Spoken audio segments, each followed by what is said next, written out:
కృష్ణా జిల్లా కత్తివెన్ను గుడి దిబ్బలో కొలువై ఉన్న శ్రీ దుర్గా పార్వతీ సమేత శ్రీ నాగేశ్వర స్వామి వారి దేవస్థానంకు నూతన ధర్మకర్తల మండలిని నియమిస్తూ దేవాదాయ ధర్మాదాయ శాఖ కమిషనర్ ఉత్తర్వుల మేరకు శుక్రవారం ఆలయ ఈవో సింగనపల్లి శ్రీనివాస్ పెడన శాసనసభ్యులు కాగిత కృష్ణప్రసాద్ సమక్షంలో పాలక మండలి సభ్యులు ఆలయ చైర్మన్గా చేకూరి వెంకట్రావు, బోర్డు సభ్యులుగా ఈదా సౌదామణి, మోక దుర్గా నాగజ్యోతి, బాలం శ్రీనివాసరావు, తుమ్ము లక్ష్మి, దాసరి శ్రీనివాస్, బూడిత నాగబాబు, నూతిలపాటి రేవతి, మాలువలస మహాలక్ష్మిలను నూతన ధర్మకర్తలుగా మరియు కోట మురళీకృష్ణ ఆలయ అర్చక స్వామిని ఎక్స్ అఫీషియల్ మెంబర్గా ప్రమాణ స్వీకారం చేయించారు.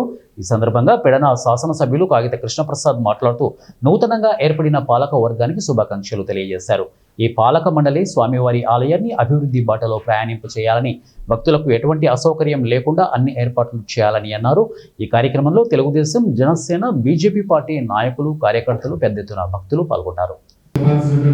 ఎందుకంటే ఎప్పుడు ఏ కార్యక్రమం ఈ టెంపుల్ జరిగినా కానివ్వండి, ఆయన వంతు బాధ్యతగా ఎప్పుడు కూడా ముందుకు చేసేటువంటి వ్యక్తి. అంటే పదవున్నా లేకున్నా ఆయన బాధ్యత తీసుకొని అనేక కార్యక్రమాలు చేయడం మేము పర్సనల్ గా చూసే ఇక్కడ ఉన్నటువంటి చాలా వ్యక్తులు కూడా తెలిసినటువంటి. అలాగే శ్రీనివాస్ గారు కూడా గతంలో కూడా మరి 2014 టైంలో కూడా ఆల్రెడీ చేసినటువంటి వ్యక్తి. నాగబాబు గారు, మరి కమిటీ సభ్యులందరూ కూడా మరి పేరు పైన వారందరికీ కూడా మరొకసారి శుభాకాంక్షలు తెలియజేసుకుంటూ, మరి కొన్ని ఇక్కడ చెప్పినటువంటి విషయాలు కూడా ఏదైతే రోడ్డు సమస్య ఉన్నటువంటి మాట వాస్తవే. గతంలో కూడా మరి శివరాత్రి సమయంలో కూడా కొంచెం అప్పుడు కూడా రోడ్డు చాలా డ్యామేజ్ అయి ఉంటే టెంపరీగా రిస్టరేషన్ కోసం ఆ రోజు కలెక్టర్ గారితో కూడా మాట్లాడి ఆయన ప్యాచ్ వర్క్స్ కూడా ఆ రోజున అప్రూవ్ చేయడం జరిగింది.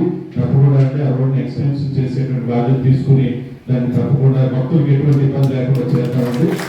అలాగే ఎటువంటి కార్యక్రమాలు జరిగినా కానీ మనందరం కూడా ముందస్తు ప్రణాళికతోటి, అంటే పోలీసు వారి యొక్క సహకారంతో, ఎందుకంటే నేను చాలా మంది మాట్లాడుతూ మరి ఏదైతే శివరాత్రి, ఎస్పెషల్లీ శివరాత్రికి సంబంధించినటువంటి సందర్భంలో మనం చాలా ఇబ్బందులు ఎదుర్కొంటా ఉన్నాం. ట్రాఫిక్ సమస్య పూర్తిగా ఉంది కాబట్టి పోలీసుల యొక్క సహకారంతో ఏ విధంగా ముందుకెళ్ళాలి, ఇన్నిట్లో అవుట్ ఎట్లా ఉండాలని చూసుకుని దాని ప్రకారం కూర్చుని భక్తులకు ఇబ్బంది లేకుండా అందరూ కూడా చేయాలని చెప్పేసి కోరుకుంటూ, మరి మీ అందరికీ కూడా ప్రత్యేకమైనటువంటి ధన్యవాదాలు, అభినందనలు తెలియజేసుకుంటూ మరొకసారి